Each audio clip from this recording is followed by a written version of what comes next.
Thank you, Mr. President. Mr. President, as 2010 dawned, in what now seems like another era of political time, the United States Congress was poised to tackle the problem of climate change. The House of Representatives had just passed a cap-and-trade bill, and there was bipartisan support for climate action in the Senate.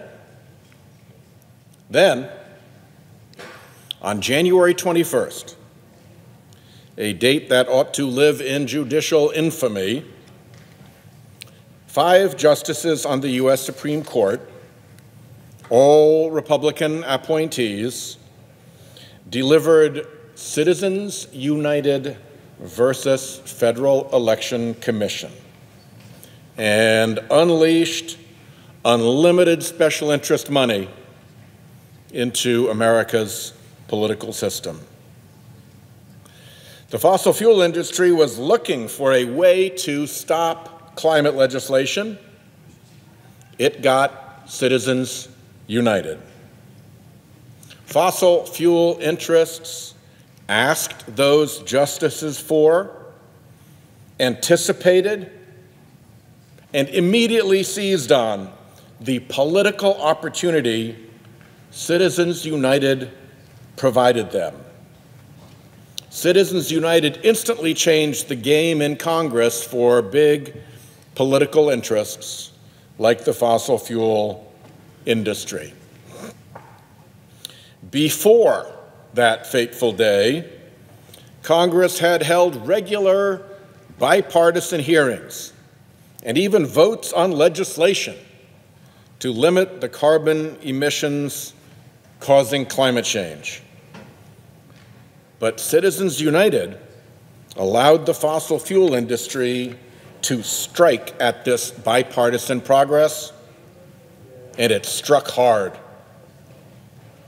The fossil fuel industry set its political forces instantly to work, targeting pro-climate action candidates, particularly Republicans.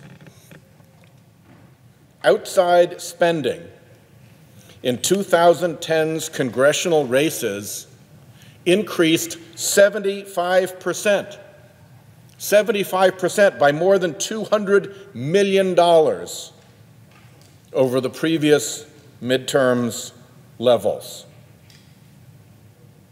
And Citizens United gave the fossil fuel political forces another power. Not just the power to spend, but the power to threaten.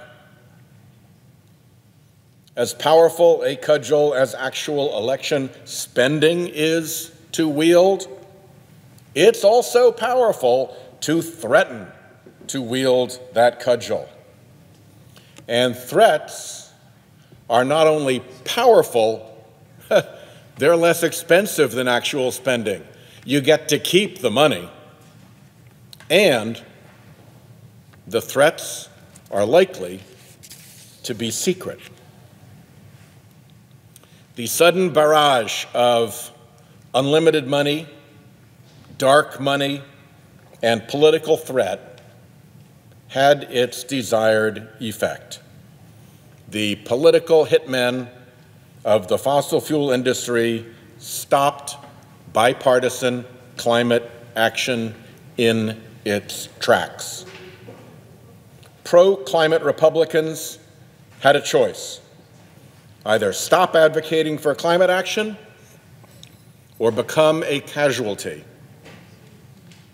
The clear before and after point is 2010's Citizens United decision and the immediate weaponization of that new power by the fossil fuel industry to protect its polluting status quo.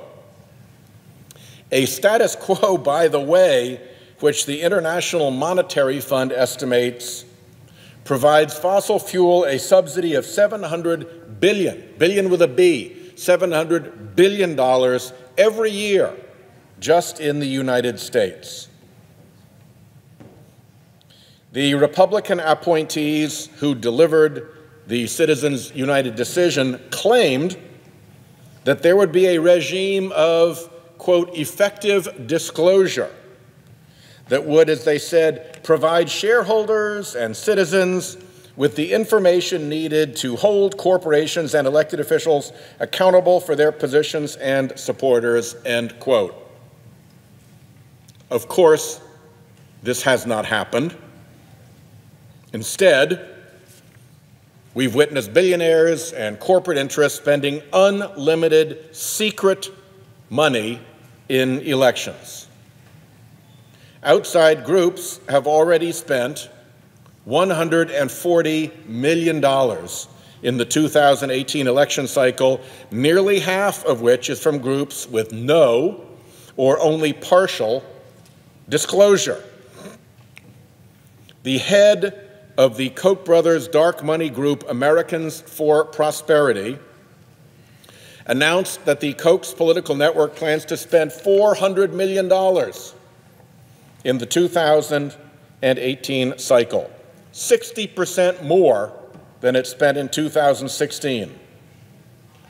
Just last month, a single anonymous donor contributed $26.4 million to the American Action Network, a dark money organization with close ties to Speaker Paul Ryan. Secrecy is the key to the fossil fuel polluters' toxic control of our democracy. Light will drive them back. As a Foreign Service officer's son living overseas in impoverished tropical countries, I remember that the cockroaches would come out at night. You'd go into the kitchen to get a drink, you'd hit the light switch, the lights would flicker on, and you'd hear and see the cockroaches scuttling for the protection of the shadows, fleeing the light.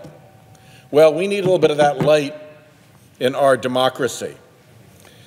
So, with my Democratic colleagues, I am reintroducing my legislation to bring about the so-called effective disclosure, which even the Supreme Court that decided Citizens United acknowledged is necessary for the American people to have full faith in our political system. The DISCLOSE Act of 2018 offers a common-sense solution to restore transparency and accountability in our political system. The DISCLOSE Act would rein in what has been called a tsunami of slime by requiring organizations spending money in American elections, including super PACs, unions, tax-exempt 501c4 groups, all of them, to promptly disclose donors who give $10,000 or more during an election cycle.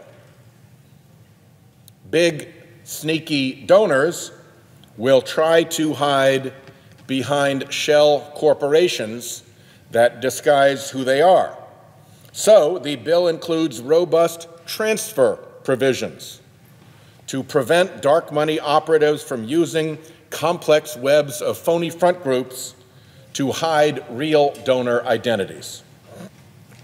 The DISCLOSE Act also strengthens the ban forbidding election spending by foreign nationals. One of the problems of our present dark money infestation, Mr. President, is that foreign actors can hide their political influence activities in the exact same dark money channels used by the big special interests. Once you tolerate dark money channels of influence in American elections, you can't police who uses those dark money channels. Anonymity is anonymity. Anyone could be hiding in the dark. Vladimir Putin could be hiding in the dark. We don't know until we turn on the lights. And last, the bill requires people spending money on election advertising to so-called stand by your ad, so that the ad itself identifies who is behind the advertising. Can we get this done? The public certainly wants us to, and it wasn't too long ago that Republicans supported disclosure. They were right back then. But now Republicans who once extolled the principles of openness and accountability in our elections have changed their tune. Gone is their distaste for secretive election spending. Indeed, a new appetite for secret spending has emerged. This is how the special interest rot of our democracy occurs. The big special interests not only want to win in Congress, they want to change the rules of democracy to make it so they can always win in Congress. And they use these changed rules to make sure their party goes along with it. Back in 2014, the Rules Committee actually held a hearing on Disclose. I hope we can get another hearing, because since that time, the problem of dark money has only gotten worse. President Trump promised to drain the swamp and then turned his administration over to the biggest dark money swamp monsters that exist. For example, nearly 24 dark money organizations fronting for God knows who, but one can guess, backed the nomination of Scott Pruitt to be the Environmental Protection Administrator. Indeed, Administrator Pruitt himself raised millions of dollars in dark money while serving as Oklahoma's Attorney General, and he has never disclosed what business those interests who funded him now have before the EPA. Americans correctly feel that the tsunami of anonymous dark money drowns out their voices in Washington and washes them to the margins of our political arena. The DISCLOSE Act of 2018 offers a common-sense solution to restore transparency and accountability into our political system. And with the Senate now in session through most of the summer, there's ample time for this body to examine the merits of clearing dark money out of our political system. The problem of dark money spending and threats is too big to ignore. And this is why we are failing at addressing climate change. The corruption and fear Citizens United set loose in our politics in 2010 sickeningly empowered big special interests. And to the lasting shame of our nation, it allowed the fossil fuel industry to purchase veto power over our national policymaking on climate change. We have allowed the biggest interest with the biggest conflict of interest to acquire veto power over what the Congress of the United States does on this vital issue.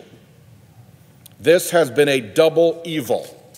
It has been poisonous to the American democracy we cherish, and by preventing action to address climate change, it is poisonous to our entire planet.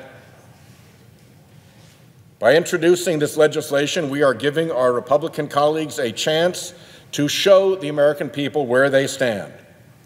With the individual voters we were all sent here to represent, who massively want there to be climate action, or with the billionaires and corporate interests pursuing a quiet, hostile takeover of American democracy using dark money and threats. The cockroaches are everywhere, Mr. President. I say, let's turn on the lights. I yield the floor.